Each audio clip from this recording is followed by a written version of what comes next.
Saya pikir semua usaha tuh layak disistemkan, Mas. Zaman saat ini saya pikir semua udah tersistem ya, Mas. Maksudnya kita berjalan di atas WA pun, order by WA pun itu kan di atas sistem gitu kan. Bisnis ini kan semakin dikerjakan semakin mudah, semakin simple. Semakin bertumbuh kan, semakin banyaknya anggota tim, semakin besarnya omset, harusnya tidak makin pusing. Makin pusing. Ya kan? Harusnya lebih mudah. Nah, sistem itu salah satunya hadir di situ. Bismillahirrahmanirrahim. Assalamualaikum warahmatullahi wabarakatuh. Sahabat SBC dimanapun berada, semoga selalu dalam keadaan baik, bahagia, sehat semua dan berlimpah rezekinya. Amin. Oke teman-teman, kali ini kita kedatangan tamu yang luar biasa ya, di mana beliau ini adalah owner dari InnoLabs dan juga beliau adalah sebagai ketua SBC Chapter Jogja dengan Mas Ardi. Assalamualaikum Mas. Waalaikumsalam warahmatullahi wabarakatuh. Masya Allah. Gimana kabarnya Mas? Alhamdulillah Mas Luhur. Alhamdulillah ya. Matur nuwun udah diundang ini. Masya Allah.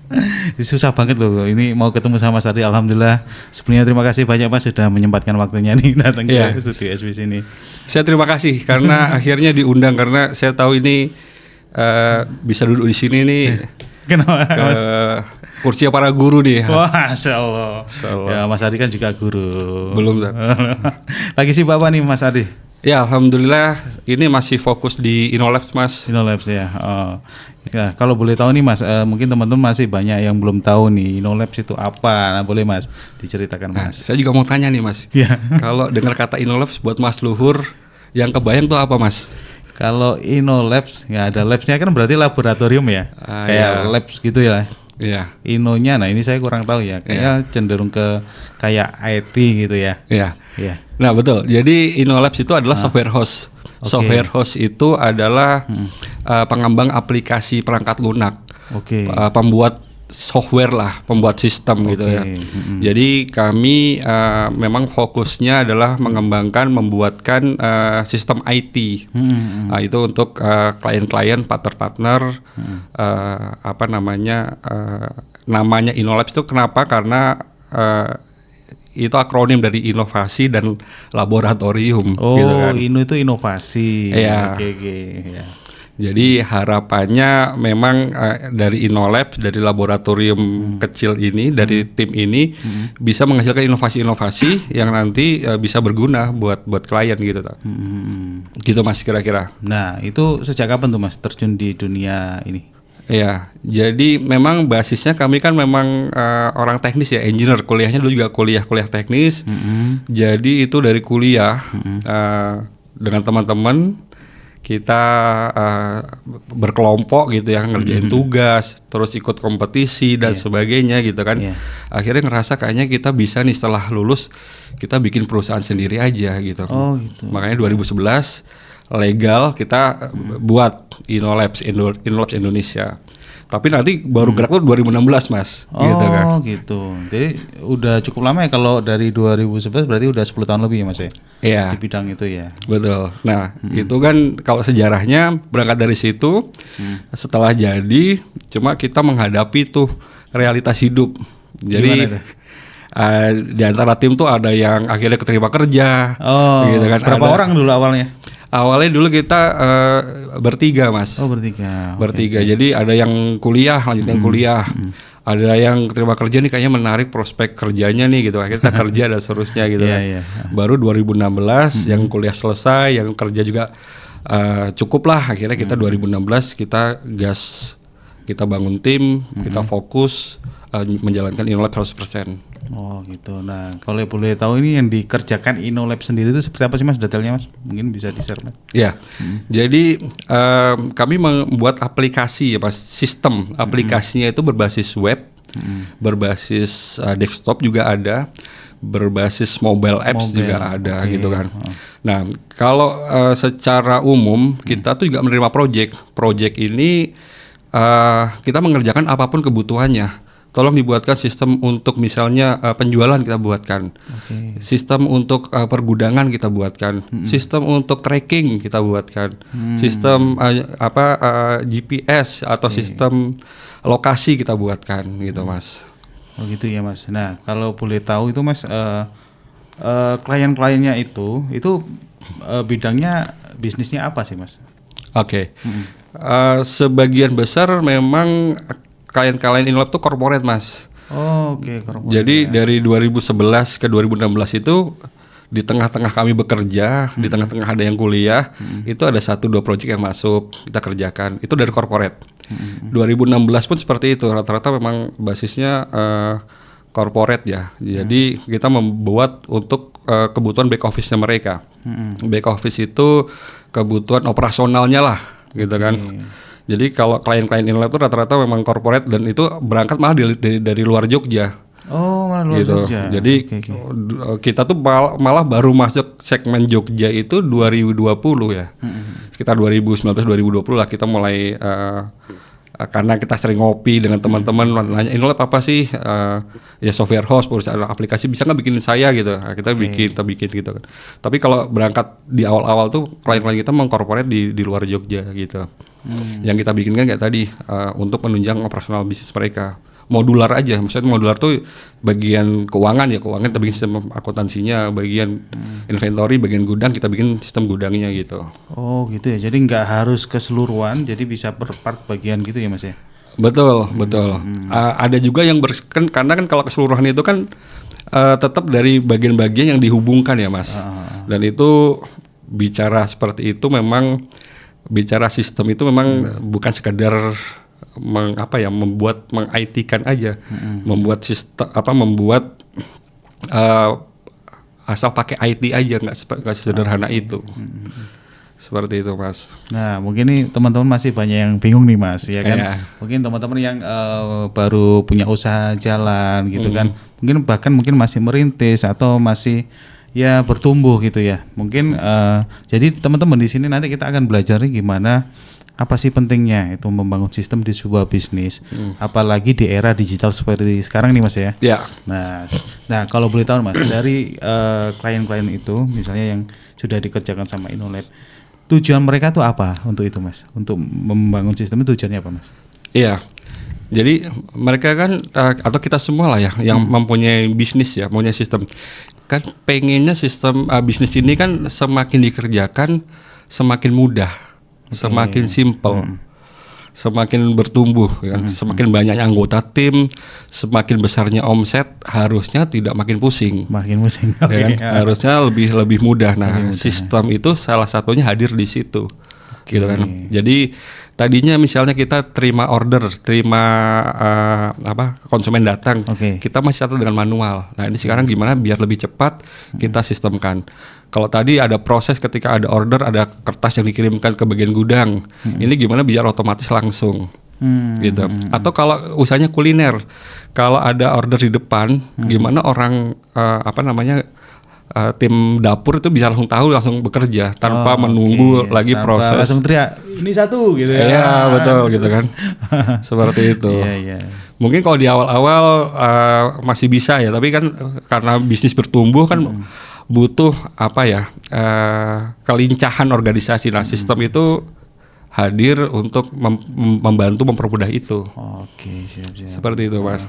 Jadi mereka mintanya customize ya Mas. Jadi saya kebutuhannya kayak gini nih. Saya selama ini yang dikerjakan secara manual seperti ini. Nah, gimana supaya lebih praktis mungkin ya, lebih mudah digunakan gitu mungkin Mas ya. Betul. Nah, jadi kalau di Inolab ketika ada calon klien gitu ya, partner datang, mereka menyampaikan kebutuhannya. Biasanya kita ada sesi kayak gini nih Mas, sesi ngobrol, sesi ngopi gini kan. Jadi kita tanya apa sih goalsnya, mau bikin sistem ini mau buat untuk apa sih, gitu kan. Jawabannya mungkin ya untuk mengoptimasi bisnisnya. Di bagian apa misalnya? Oh di bagian penjualan. Gimana biar lebih simple. Nah, jadi kalau buat kami programmer itu kan punya ini ya Mas, punya mindset ya, punya bayangan. Jadi semua tuh bisa dibuat sistem. Semua tuh bisa dibuatkan sistemnya. Jadi semua yang bisa dibayangkan bisa dibuatkan sistemnya. Jadi nggak ada yang nggak bisa dibuatkan sistemnya. Cuma pertanyaannya adalah yang klien ini bisa membayangkan nggak sih mau bikin apa? Harus tahu dulu ya. Kamu tuh mau pengennya kayak gimana gitu ya Mas. Betul. Membayangkan itu bukan sekedar langsung goalsnya. Saya pengen pokoknya operasional saya lancar. Oke. Gitu. Tetapi harus lebih detail. Lancar itu seperti apa? Oh, dari awal tuh ketika order diterima seperti ini. Masuk ke bagian misalnya ke bagian accounting untuk ngeliat uangnya, habis uang masuk ke bagian produksi. Produksi masuk ke gudang, habis ke gudang baru ke pengiriman dan seterusnya. Gitu. Nah, itu flow-nya harus jadi dulu. Jadi flowchart gitu ya Mas ya. betul. Jadi bukan sekedar yang banyak orang pas itu adalah hanya ngelihat dengan sistem semua kayaknya jadi baik, jadi selesai gitu. Padahal sistem itu kan sebenarnya hanya implementasi dari ide. Jadi idenya apa nih? Yang mau dibuat tuh goalsnya memang itu, goalsnya memang untuk optimasi, tapi harus paham flow bisnisnya, flow detail-detailnya gitu. Alurnya gimana gitu ya. Betul. Jadi kayak blueprint ya Mas ya. Kayak blueprint, betul. Blueprint gitu ya, dibikin gitu ya. Oke, luar biasa. Nah, boleh tahu nih Mas, beberapa jenis usaha mungkin yang sudah dikerjakan sama Mas Adi sama InnoLabs itu jenis usaha seperti apa sih Mas? Kebanyakan mungkin. Ya, jadi kalau klien-klien InnoLabs itu rata-rata memang perusahaan-perusahaan manufaktur ada, pabrik ada, kita bikin sistem produksinya. Ada juga bengkel inventorinya gitu kan, sama penjualannya gitu. Ada juga perusahaan distribusi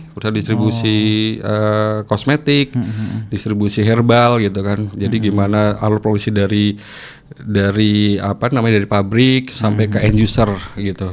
Saya sempat dengar kemarin ada teman SBC juga yang apotek ya usahanya. Oh iya, apotek, betul. Pakai InnoLabs ya. Betul.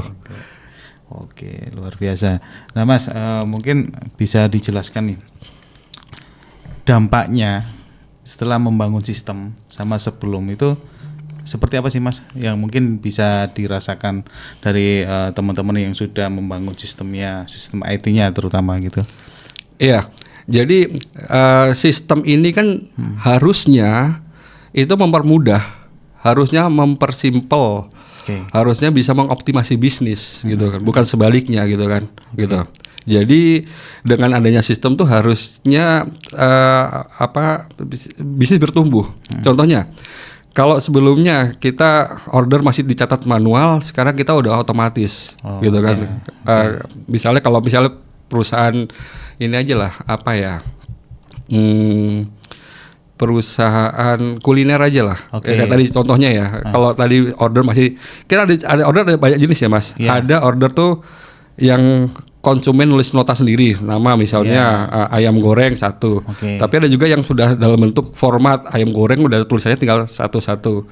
Ada juga yang udah pakai aplikasi gitu kan, yang tinggal di tinggal di order di scan gitu kan. Nah, itu kan menyesuaikan kebutuhan gitu kan. Tentunya dengan adanya sistem harusnya bisa mempermudah kayak tadi. Begitu order di submit, bagian dapur sudah bisa membaca. Kemudian bagian accounting udah tahu, kemudian owner udah tahu berapa omset dan sebagainya gitu kan. Gitu. Jadi bisa mempercepat, mempermudah gitu ya Mas ya. Betul. Oke. Wah, menarik banget ya. Jadi, nah sekarang saya mau nanya ini Mas. Misalnya saya sebagai orang yang pengen bangun sistem nih ya, Mas, saya mau bikin sistem nih. Hal apa sih yang harus saya siapkan pertama? Apa Mas? Jadi yang pertama itu harus tahu dulu goalsnya ya. Sistem ini mau dibuat untuk apa nih? Jawabannya mungkin normatif ya. Ini untuk optimasi bisnis gitu kan. Yang kedua, habis itu harus paham langkah-langkah optimasinya apa, gitu kan. Kayak tadi. Misalnya rumah makan tadi ya. Berarti saya yang pas itu menggunakan langkah ini gitu kan. Langkah ini. Nah, langkah ini dipolakan, disepakati, kemudian baru ini kan hanya untuk digitalisasi aja kan. Di IT kan saja kan, gitu kan. Gitu kan. Seperti zaman dulu kalau misalnya kita jualan online itu ada yang ada customer datang itu masih masuk WA gitu kan, masih dicatat di Excel gitu kan di Excel untuk dia tahu. Tapi ada juga langsung masukkan ke input ke sistem. Oke. Input sistem, nanti dari situ input ke sistem nanti kedorong ke bagian gudang untuk ngecek stok. Kalau stoknya ada langsung di picking, diambil.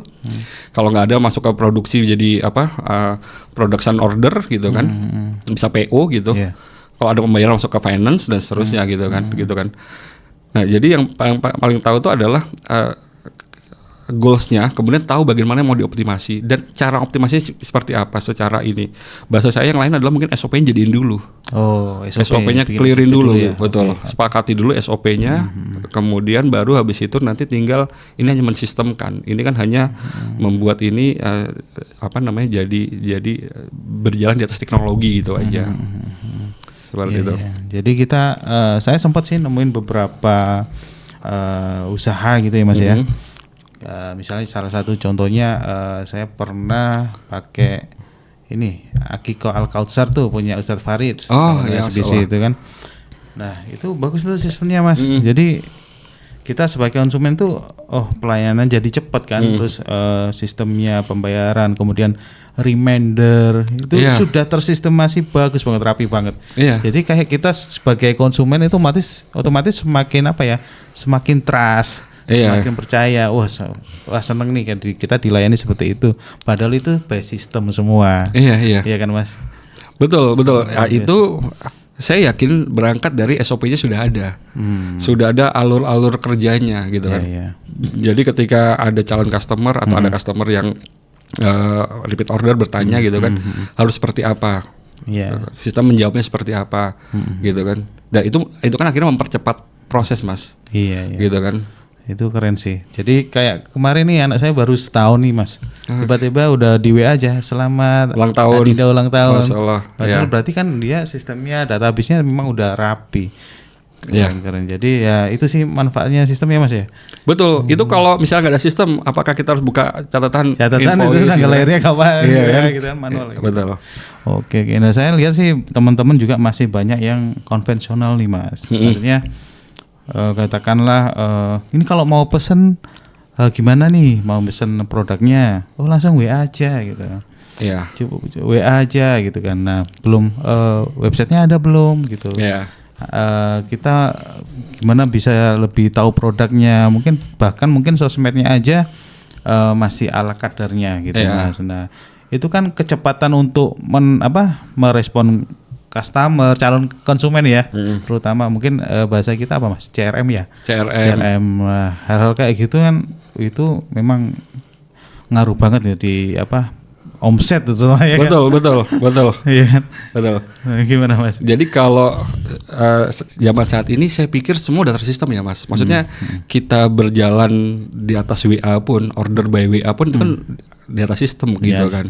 Cuma tinggal nanti sistemnya di level apa gitu kan. Gitu kan. Semua tuh mungkin udah berbasis teknologi ya. Ada yang pakai website, ada yang pakai Google, Google Maps gitu ya. Dan sebagainya gitu kan. Ada juga yang sistemnya mungkin ada website sendiri, punya aplikasi sendiri. Kalau order silakan download aplikasi saya gitu kan, aplikasi perusahaan itu dan seterusnya gitu kan. Jadi pertama saat ini pun sebenarnya kita semua tuh udah berjalan di atas sistem sesuai dengan kondisi zaman saat ini gitu ya. Tinggal gimana kita terus berinovasi, terus memperbaiki sistem-sistem ini yang sesuai dengan target market, yang sesuai dengan kebutuhan internal operasional, yang bisa mengoptimasi internal gitu. Gitu. Jadi ini juga pesan buat teman-teman gitu ya. Kalau nanti memang mengembangkan sistem, jadi itu pertama tidak sekali pakai gitu. Jadi pengembangan sistem udah pakai sistem sekali aja. Karena sistem itu kayak bisnis, sistem berkembang. Jadi menyiapkan sistem yang juga untuk berkembang gitu. Saat ini mungkin kita levelnya masih pakai WA, masih pakai IG. Mungkin nanti kita akan naik kelas, nanti kita akan punya website sendiri. Mungkin naik kelas lagi, nanti kita akan punya app sendiri gitu kan, seperti itu. Atau kalau secara internal saat ini kita masih pakai order manual gitu kan, masih pakai POS yang ada di pasaran produk umum gitu kan. Mungkin nanti suatu saat kita akan bikin POS sendiri yang sesuai dengan karakteristik perusahaan kita gitu. Dan perilaku konsumen sendiri kan terus berkembang ya Mas. Yes, betul. Seiring perkembangan teknologi. Mungkin nanti ke depan ada mungkin sosial media baru atau aplikasi baru atau apalah itu teknologi yang baru. Betul. Dulu kita nggak kenal marketplace ya. Sekarang kemana-mana marketplace. Ya gitu. Ya gitu loh Mas. TikTok juga sekarang ada gitu kan. Nanti YouTube juga ada. YouTube juga udah bisa beli di YouTube kan. Gitu. Luar biasa. Nah Mas, boleh tahu nggak? Mungkin teman-teman bingung nih. Usaha saya ini udah layak disistemkan nggak ya gitu. Jadi levelnya itu untuk memulai beranjak di bangun sistemnya itu levelnya seperti apa sih? Usaha yang udah di mana nih gitu? Iya, baik. Jadi kalau sudah layak disistemkan apa tidak, saya pikir semua usaha tuh layak disistemkan Mas. Gitu kan. Cuma apakah sistem seperti apa nih? Levelnya tadi ya. Levelnya tadi. Ya. Betul. Jadi kayak tadi saya cerita, di Innolab tuh ada sesi ngopi sebelum kita bikin sistem. Jadi dengan calon klien tuh kayak gitu dulu. Kita dalami dulu misalnya, Mas aku bikinin dong Mas sistem POS, sistem order. Lah ngapa dibikin sendiri? Kan udah ada. Misalnya produk gitu kan. Nah, pakai aja itu dulu gitu kan. Kalau 80% fitur yang ada di produk itu bisa mensupport bisnis, pakai itu dulu aja. Nggak perlu bikin custom lah. Gitu. Pakai yang sudah ada itu ya. Saya ada contoh, ada klien dulu kayak gitu Mas. Di awal dia jualan online, bikin POS, pakai POS yang ada dulu. Di tengah jalan bertumbuh alhamdulillah. Oh dia butuh waktu itu apa ya? Customisasi diskonnya bertingkat. Diskon 10% plus 5% plus 10.000 gitu kan. Yang itu agak nyari produknya agak sulit gitu kan. Akhirnya sekalian dengan kebutuhan lain akhirnya di custom gitu kan. Itu di level nanti kalau memang sudah levelnya sudah di situ baru nanti dicari yang custom gitu kan. Saat ini kebutuhan aplikasi yang ada di pasaran itu sudah sangat banyak banget gitu kan.